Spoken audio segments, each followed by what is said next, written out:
শাম্ভবী মহামুদ্রা একটা চমৎকারী প্রক্রিয়া, কারণ ২১ মিনিটের মধ্যে এটা আপনার যা করছে তা সত্যিই অসাধারণ।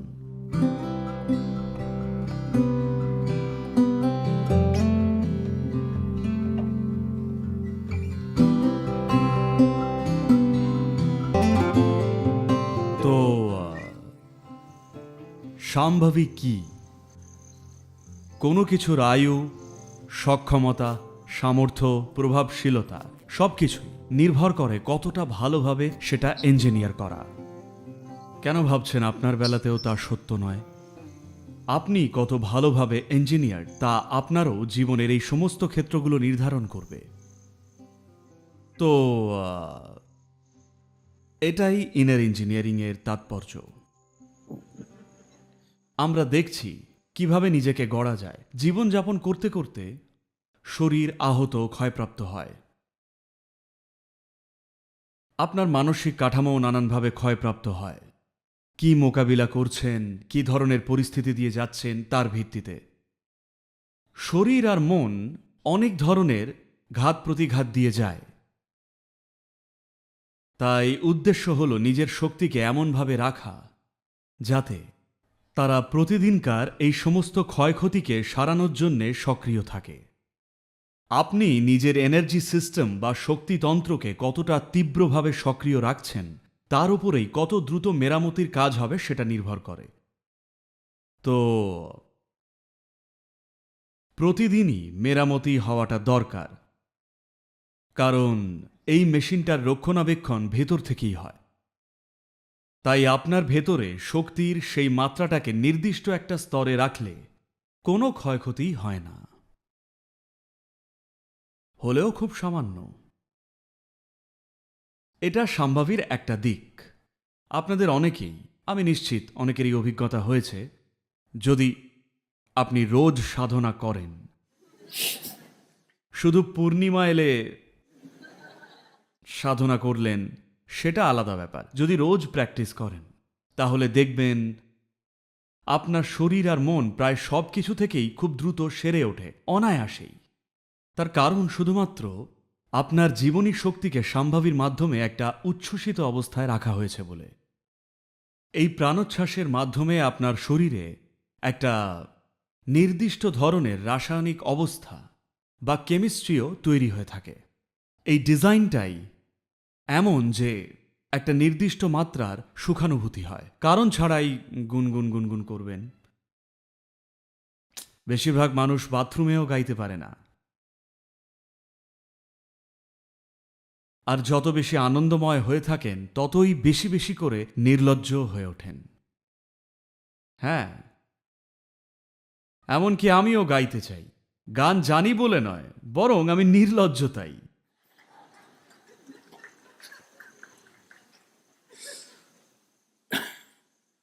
না, কারণ যখন নিজের মধ্যে এত চমৎকার অনুভব করেন তখন অন্য কেউ কি ভাবছে যায় আসে না। কি যায় আসে? কোনো মাতালকে দেখেছেন? আপনি তার ব্যাপারে কি ভাবেন তার বয়ে গেছে। এটাও ঠিক সেই রকম, কিন্তু একই সঙ্গে খুব সচেতন। আপনি খুব সচেতন কিন্তু আনন্দে বিভোর। তাই অন্য মানুষের মতামতে আপনার কিছুই যায় আসে না। এটা কেন গুরুত্বপূর্ণ? তার কারণ যখন সবার মতামতকে গুরুত্ব দিতে যান তখন নিজের বুদ্ধিমত্তাকে কার্যকরভাবে প্রয়োগ করতে পারেন না। কেউ এটা বলল, আরেকজন ওটা বলল, অন্য কেউ সেটা বলল। অবশ্যই সবার কথা শুনুন, কিন্তু সেটা কখনোই আপনি কে তার নির্ধারক হওয়া উচিত নয়।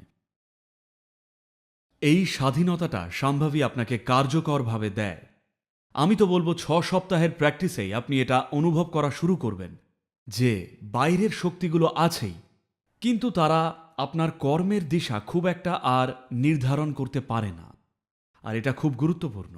জীবনে পূর্ণতা পেতে হলে সব মানুষের জন্যেই এটা খুব গুরুত্বপূর্ণ যে তারা যেন তোয়াক্কাহীন বা অসতর্ক বা অযত্নবান না হন।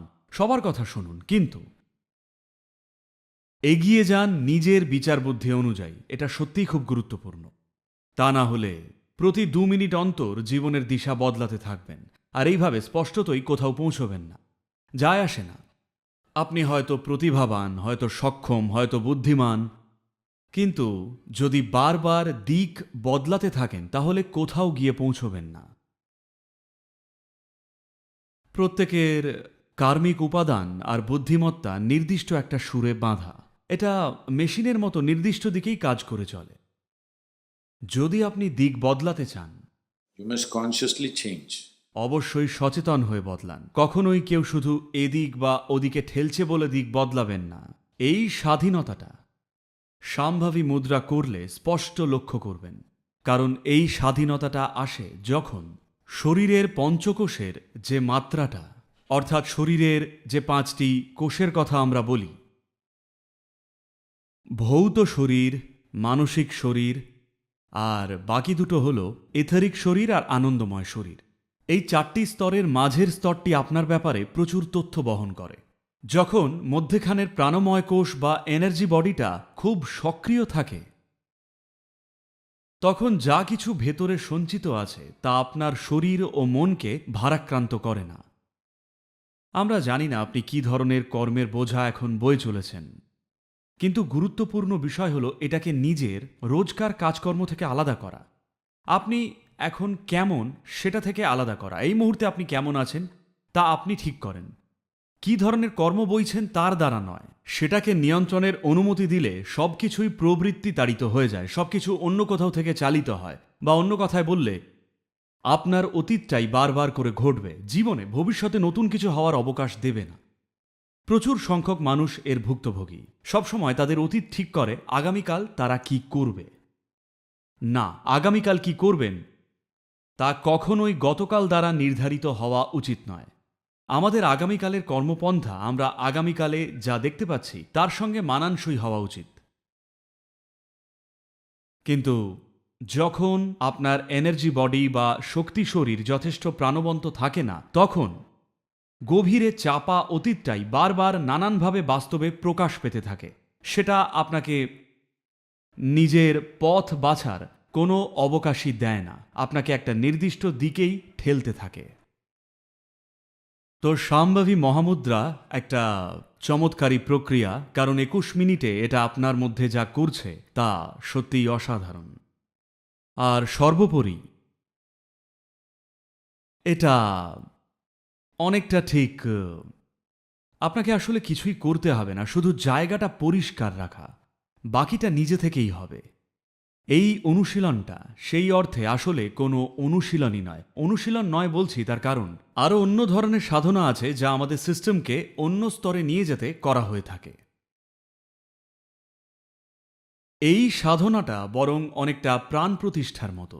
একবার আপনার প্রাণ প্রতিষ্ঠা হলে আপনাকে শুধুই জায়গাটা পরিষ্কার রাখতে হবে, ব্যাস। রোজ শুধু জায়গাটা পরিষ্কার করে গুছিয়ে রাখুন, বাকিটা এমনিই হবে। আর এটা জীবনকে বেশ সহজ করে তোলে, আপনার মধ্যে সহজ ভাব আনে। কারণ কারোর এনার্জি এইরকম হয়ে গেলে যা আপনি চান, যা আপনার ইচ্ছে হয়, তা স্বাভাবিকভাবেই আপনার দিকে এগোতে শুরু করবে। আপনাকে আর প্রতিটা খুঁটিনাটি বিষয়ে সংগ্রাম করতে হয় না।